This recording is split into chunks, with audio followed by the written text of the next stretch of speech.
All right, let's just jump right into this. If you're navigating the modern corporate landscape, you've absolutely encountered two massive acronyms, ERP and BI, Enterprise Resource Planning and Business Intelligence. Now, they're often thrown around in the exact same meetings, sometimes even used interchangeably, which, let's be honest, can lead to a lot of confusion. Are they competitors? Are they the exact same thing? Well, in this explainer, we're going to put together the ultimate short note on ERP and business intelligence. We're going to define them, contrast them, and ultimately show you what happens when these two corporate heavyweights actually team up. Here is our roadmap for today. 1. Defining ERP and BI. 2. Commonalities in the systems. 3. How ERP and BI differ. And 4. Integrating BI into ERP. Let's get to it.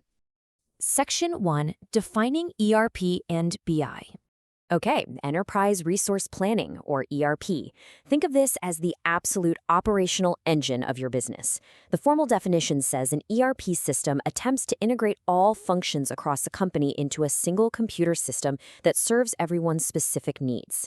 But practically speaking, it's the software that manages your daily internal business processes. It's literally the system that keeps the lights on, keeps the inventory tracked, and gets the payroll processed. And integration is really the magic word here. An ERP pulls together finance, human resources, manufacturing, purchasing, CRM, the whole shebang into one centralized hub. It creates a single integrated database and establishes best practices for carrying out all of those essential day-to-day business processes. On the flip side, we have business intelligence, or BI. If the ERP is your car's engine, then BI. That's your dashboard and your GPS. BI refers to the process of collecting, analyzing, and presenting data to help businesses make informed, strategic decisions. It takes all that raw data and transforms it into interactive reports and dashboards. So BI doesn't just process a transaction. It helps leadership plan the strategic route by finding trends, forecasting what's next, and optimizing your actions. Section 2.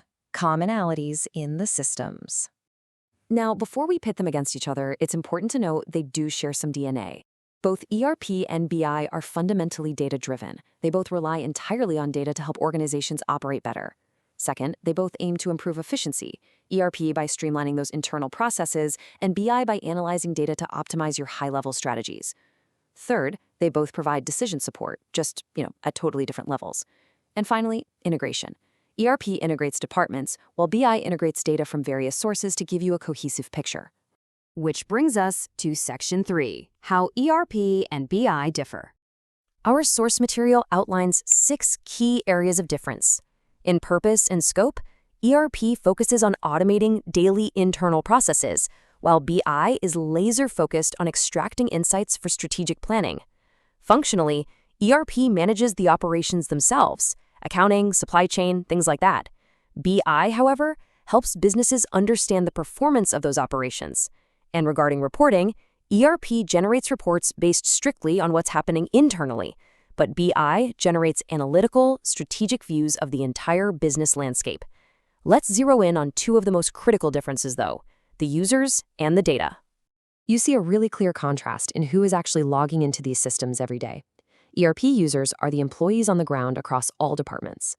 The HR rep processing a new hire, the warehouse worker updating inventory, the accountant balancing the books, they are using the ERP. BI users, on the other hand, are typically managers, executives, and strategic decision makers who need to analyze that data to actually steer the company. And because the users are so different, their data diets are entirely different too. This is absolutely crucial. ERP works with real-time operational data. It's constantly processing immediate, day-to-day transactions. BI, conversely, chews on historical and aggregated data. It takes all that past data, visualizes it, and helps you spot long-term performance trends. Essentially, ERP answers what is happening right now, while BI answers why did this happen and what's going to happen next. Section 4. Integrating BI into ERP. So, what happens when you plug the BI analytical GPS directly into the ERP operational engine? You unlock some massive advantages. Step 1 is enhanced data visibility. By integrating BI tools, managers get a crystal clear, real-time view of business data across finance, sales, and inventory, all at once. Step 2 is better forecasting. BI analyzes the ERP's historical data to accurately predict future trends and demands. And Step 3 is increased operational efficiency. Because BI can see across the entire integrated ERP system, it can easily spot hidden bottlenecks or inefficiencies within your processes so you can actually fix them. And honestly, the synergistic advantages don't stop there. Integration leads to improved, lightning-fast decision-making because your insights are data-driven and immediate. It also yields incredible customer insights. BI can take the buying habits and preferences logged right there in the ERP to help you create highly personalized marketing campaigns. And finally, it completely supercharges your financial management. BI running on ERP data provides incredibly detailed financial analysis, helping companies pinpoint cost-saving opportunities and manage cash flow with total precision. So to wrap up our short note on this, ERP is essential for managing your internal operations, while BI is crucial for analyzing data to build your strategic future.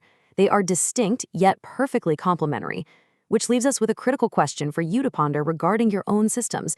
Is your organization just running the engine with ERP, or are you actually steering the ship with BI? Because integrating the two might just be the exact key to your competitive advantage. Thanks for joining me on this explainer, and I'll catch you in the next one.